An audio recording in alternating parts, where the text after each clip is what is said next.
Officials caught a suspect in the case of a Long Island serial killer. Back in 2010, the bodies of 4 former escorts were found strangled and wrapped in burlap along Gilgamesh Beach in Long Island. Their murders led to the discovery of 7 more bodies in the area. Among the clues left behind were strands of hair found in the burlap used by the killer, mysterious calls made to the victims' families, and a first-generation Chevrolet Avalanche that was spotted at the scene of the crime. Police were able to link that same vehicle to one registered to 59-year-old architect Rex Heuerman, who happened to live across the bay from where the bodies were found. They were also able to link the killer's phone calls to cell phone towers near his home and job. Among the other evidence were hundreds of online searches about serial killers. Police arrested Heuerman after matching his DNA from pizza crusts found in a trash can to the strand of hair left behind on one of the victims' bodies. Heuerman has been charged in the murder of 3 of the 11 victims of the Gilgamesh Beach killings, and he's now the prime suspect in the 2007 disappearance of a 4th woman. Police say an arsenal of weapons was found yesterday inside Rex Heuerman's home.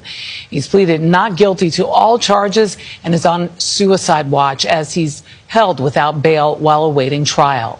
Neighbors who unknowingly perhaps lived among a serial killer for years flocked to the Long Island home of Rex Heuerman to watch police vigorously search for more clues on Monday, but had their own ideas about what should happen to the disheveled red house.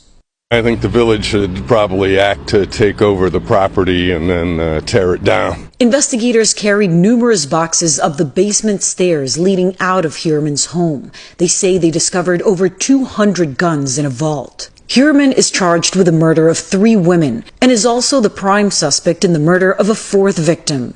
All of their bodies were found within a quarter mile of each other on Gilgamesh Beach in 2010, but Heuerman wasn't arrested until almost 13 years later. Court records show that Heuerman was first identified as a suspect after investigators discovered he owned a Chevrolet Avalanche similar to the one a witness described when Amber Costello disappeared. CBS News has learned that yesterday the FBI recovered a similar make and model of that SUV in South Carolina, which they say is linked to the case. So I'm going to list out some of the safer examples of the thousands of searches that he did for sex workers and sadistic torture, pornography, and child porn. All right, so here were some of them.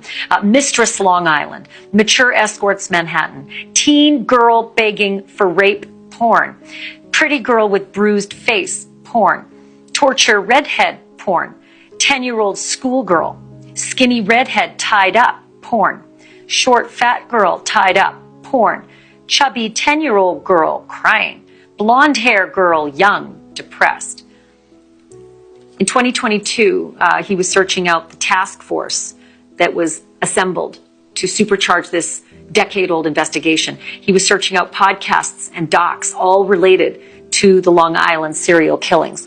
So here are some of the searches they found on his, allegedly found on his devices. Why could law enforcement not trace the calls made by the Long Island serial killer? Why hasn't the Long Island serial killer been caught? Cops launch Gilgamesh Beach homicide investigation task force. Mapping the Long Island murder victims inside the Long Island serial killer in Gilgamesh Beach. The Gilgamesh Beach killer, criminal lines. In Long Island serial killer investigation, new phone technology may be key to break in the case, which makes me wonder if he started to get nervous. All with Dennis Rader. So first, he likes to have some contact with media because he likes to keep his name out there in the public. And with this new serial killer, he's kind of been overshadowed. So he communicated with one of the reporters that he's had a relationship for a long time to talk about the fact that he had predicted this is who the Long Island serial killer would be. He had predicted it when the bodies were first found. And so he wants people to know that he was right. And then he said, he's a clone of me. And here are the similarities. And he made a list. Now, let me just say before I make this list, most of these similarities are very superficial and really not quite what he's making them out to be. I even had a conversation with him about it yesterday.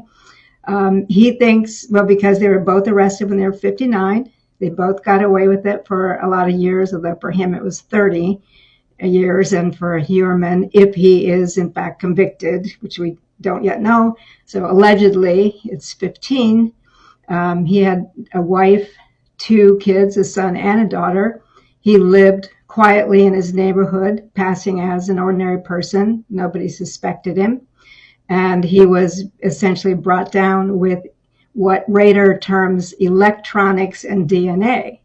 Well, that's a little stretch because Rader actually handed the police the computer disk that got him arrested, and Heuerman hung on to some burner phones, and it took police a long time to finally make that arrest. In addition, Rader confessed.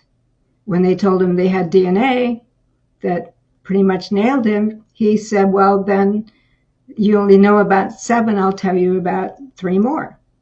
So he wanted to be a serial killer. He wanted to be known as a serial killer. That is not what we're seeing with Heuerman. Also, Rader went into the homes of ordinary people to kill them. He stalked them. He had projects. He had over 50 projects. He looked in people's windows. He watched for people. He looked for what he considered his perfect victim. And Heuerman made dates on Craigslist, if in fact he turns out to be the guy. That's a very different kind of association with victims. So I really don't see there are that many parallels, but it is interesting that they're the same age when they were arrested and they both were family men.